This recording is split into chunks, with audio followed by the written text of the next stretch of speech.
ഒരിക്കൽ ശ്രീബുദ്ധൻ ധ്യാനത്തിലായിരുന്നപ്പോൾ ഒരു വ്യവസായി ബുദ്ധൻ്റെ അടുത്ത് വന്നു. അദ്ദേഹത്തെ വല്ലാതെ ചീത്ത പറഞ്ഞു. തൻ്റെ മക്കളെ വഴിപിഴപ്പിച്ച് മടിയന്മാരാക്കുന്നു എന്നതായിരുന്നു അയാളുടെ പരാതി. കുറേയേറെ നേരം അയാൾ ബുദ്ധനെ മോശം വാക്കുകൾ കൊണ്ട് വഴക്ക് പറഞ്ഞു. ധ്യാനത്തിൽ നിന്നും ഉണർന്നു കഴിഞ്ഞിട്ടും ബുദ്ധൻ ചിരിച്ചുകൊണ്ട് എല്ലാം കേട്ട് മിണ്ടാതിരുന്നു. ശകാരവർഷം നടത്തിയ ആൾ ഇത് കണ്ട് നിസ്സഹായനായി. അയാളുടെ കോപം ഒന്നടങ്ങിയപ്പോൾ ശ്രീബുദ്ധൻ ചോദിച്ചു, മാന്യരെ, നിങ്ങൾ ഒരാൾക്ക് എന്തെങ്കിലും വെറുതെ കൊടുത്താൽ അത് വാങ്ങിയില്ലെങ്കിൽ എന്ത് സംഭവിക്കും? അയാൾ പറഞ്ഞു, താങ്കൾ എന്ത് വിഡ്ഢിയാണ്, വാങ്ങിയില്ലെങ്കിൽ കൊടുക്കുന്നയാളിന് തന്നെ അത് തിരിച്ച് കിട്ടും. ബുദ്ധൻ പറഞ്ഞു, അപ്പോൾ നിങ്ങൾ എനിക്ക് കുറച്ച് സമയമായി തന്നുകൊണ്ടിരുന്നതൊന്നും തന്നെ ഞാൻ സ്വീകരിച്ചിട്ടില്ല, എല്ലാം നിങ്ങൾക്ക് തന്നെ കിട്ടിയല്ലോ. തൻ്റെ ബുദ്ധിമോശം മനസ്സിലാക്കി അയാൾ ബുദ്ധനെ സാഷ്ടാംഗം പ്രണമിച്ചു. പ്രണവപ്രകാശത്തിൻ്റെ പുതിയ ഒരു അധ്യായത്തിലേക്ക് എല്ലാവർക്കും സ്വാഗതം.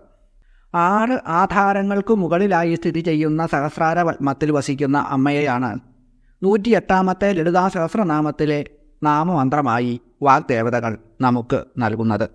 ഷറ്റ്ചക്രോപരി സംസ്ഥിത.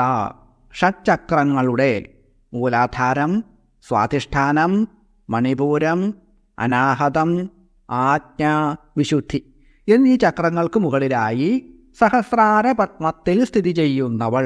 6 ചക്രങ്ങൾക്ക് മുകളിലുള്ള സഹസ്രാര പത്മത്തിൻ്റെ കർണികയിൽ ഭർത്താവായ ശിവനുമായി വിഹരിക്കുന്നവൾ എന്നാണ് ഈ നാമമന്ത്രത്തിൻ്റെ അർത്ഥം.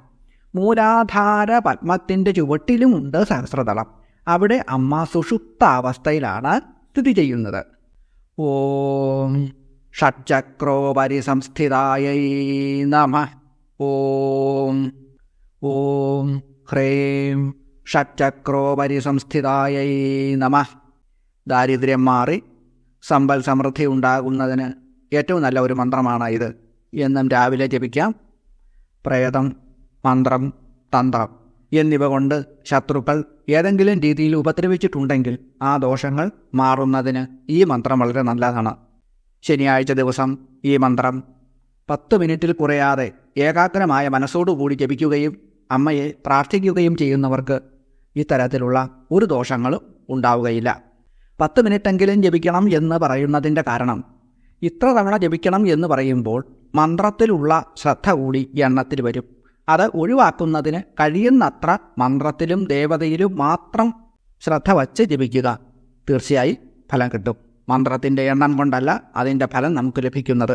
ഏകാഗ്രമായ മനസ്സോടുകൂടി ജപിച്ചുകൊണ്ട് നമ്മുടെ ഉള്ളിലുള്ള ശക്തിയെ ഉദ്ദീപിപ്പിക്കുകയും അത് പോസിറ്റീവ് ഊർജമായി പുറത്തേക്ക് പ്രവഹിക്കുകയും ചെയ്യുന്നു. അതായത് നമ്മുടെ ഉള്ളിലുള്ള ഈശ്വരീയമായ അംശത്തെ മന്ത്രത്തിലൂടെ വർദ്ധിപ്പിച്ചുകൊണ്ട് നമ്മിലും നമുക്ക് ചുറ്റുമുള്ളതുമായ എല്ലാ നെഗറ്റീവ് അവസ്ഥകളെയും ഒഴിവാക്കിക്കൊണ്ട് ഈശ്വരീയമായ ചൈതന്യത്തെ, അതായത് പോസിറ്റീവ് ഊർജത്തെ അനുകൂലമായ സാഹചര്യം ഉണ്ടാക്കി പ്രസരിപ്പിക്കുകയാണ് ചെയ്യുന്നത്. എത്ര വലിയ ക്ഷേത്രമാണെങ്കിലും അവിടം തീർത്തും നശിച്ചു കഴിഞ്ഞാൽ അവിടുത്തെ ചൈതന്യം വിഗ്രഹത്തിലുണ്ടെങ്കിൽ പോലും അതുകൊണ്ട് ആർക്കും പ്രയോജനം ഉണ്ടാവുകയില്ല എന്ന് മാത്രമല്ല, ആ നശിച്ചു കിടക്കുന്ന ക്ഷേത്രത്തിൻ്റെ പരിസരത്ത് ആർക്കും ജീവിക്കാൻ പോലും സാധ്യമാകാത്ത അവസ്ഥ ഉണ്ടാവുകയും ചെയ്യും. അതായത് പോസിറ്റീവ് ഊർജത്തിന് പകരം അത് നെഗറ്റീവായിട്ട് മാറുന്നു. അതുകൊണ്ടാണ് ക്ഷേത്രങ്ങൾ ഉയർച്ച പ്രാപിക്കുമ്പോൾ ആ നാടും അതനുസരിച്ച് പുരോഗതി പ്രാപിക്കുന്നത്. നമ്മുടെ മനസ്സിൽ മോശമായ ചിന്തകളും മോശമായ പ്രവൃത്തിയും ഉണ്ടെങ്കിൽ നമ്മിലുള്ള ഈശ്വരാംശം പ്രയോജനരഹിതമാവുകയും അങ്ങനെ ഈശ്വരാനുഗ്രഹം ഇല്ലാതെയാവുകയും ചെയ്യുന്നു. മഹാശക്തി എന്നതാണ് 109ാമത്തെ ലളിതാ സഹസ്രനാമത്തിലെ മന്ത്രം. മഹത്തിൽ ആസക്തിയുള്ളവൾ.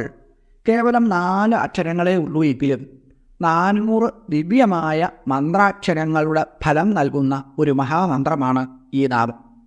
മഹത്തിൽ എന്ന് പറഞ്ഞാൽ ഉത്സവത്തിൽ, യാഗത്തിൽ, ആരാധനയിൽ ശക്തിയുള്ളവൾ.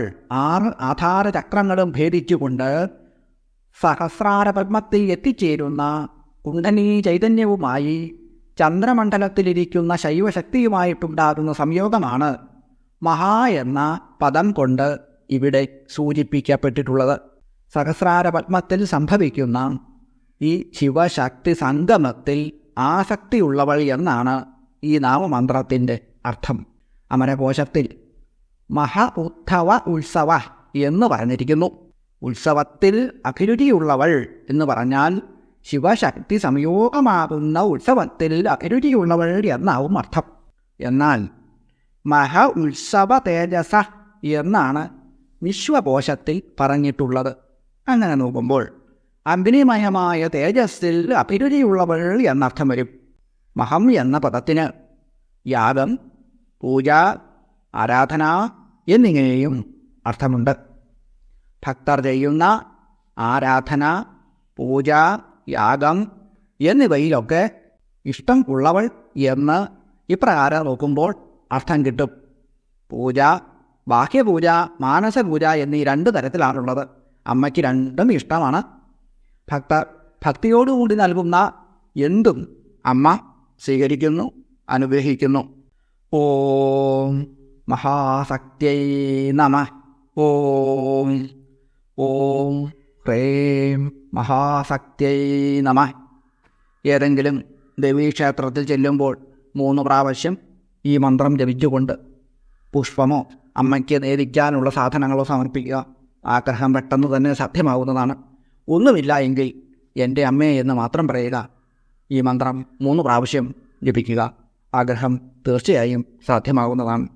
ആദിപരാശക്തിയായ ജഗദീശ്വരി എല്ലാവരെയും അനുഗ്രഹിക്കട്ടെ എന്ന് പ്രാർത്ഥിച്ചുകൊണ്ട് അവിടുത്തെ തൃപ്പാദ പത്മങ്ങളിൽ സാഷ്ടാംഗം പ്രണമിച്ചുകൊണ്ട് നിർത്തുന്നു. നന്ദി, നമസ്കാരം.